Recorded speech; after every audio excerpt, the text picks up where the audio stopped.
So, hi guys! So, for today's video is tuturuan ko kayo kung paano ba i-enable ang inyong mga screen recording sa inyong iPhone XR. So, I have here new iPhone XR. So, kakarating lang po niya. Galing po siya sa Manila and order po siya through online. So, ngayon nga is nag-check po siya. So, I checked the new iPhone XR.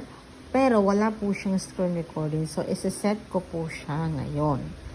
So, ang gagawin po natin is, pupunta tayo sa ating settings. Ayan, settings. So, ayan, makikita nyo dito, dito sa may control center. Ayan, click natin itong si control center.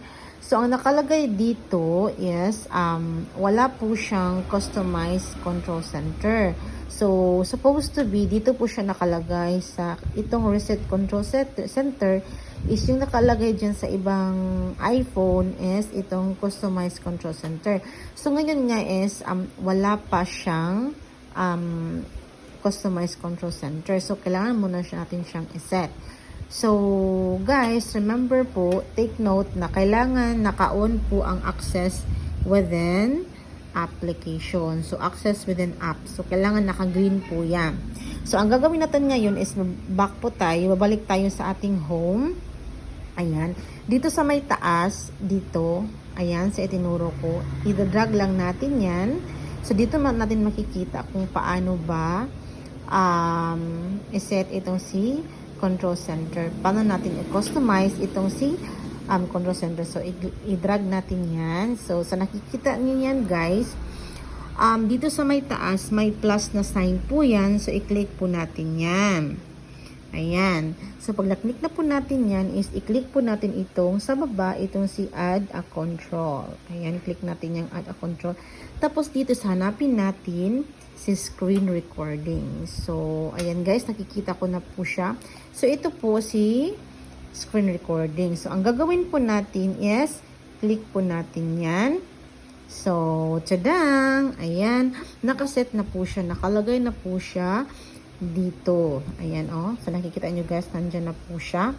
So, pag may gusto pa kayong ilagay sa control center para i-drag nyo lang, para madali nyo lang siyang makita, is, i-click nyo lang po itong si add a control.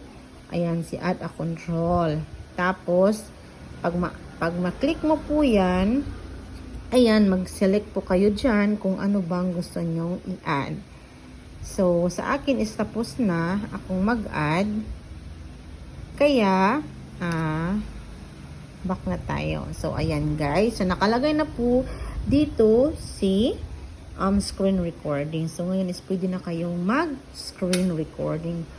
Ginawa po natin yan guys kasi nga dito sa bagong dating na XR, ayan, sa nakikita niyo yan guys is kahit i-search nyo pa dito dyan sa my search is hindi nyo talaga makikita si screen recording. So, ganun lang po kasimple guys ang mga steps kung paano ba natin makikita si screen recording. So, ayan guys, pwede na kayong mag-screen recording. So, guys, thank you for watching and God bless!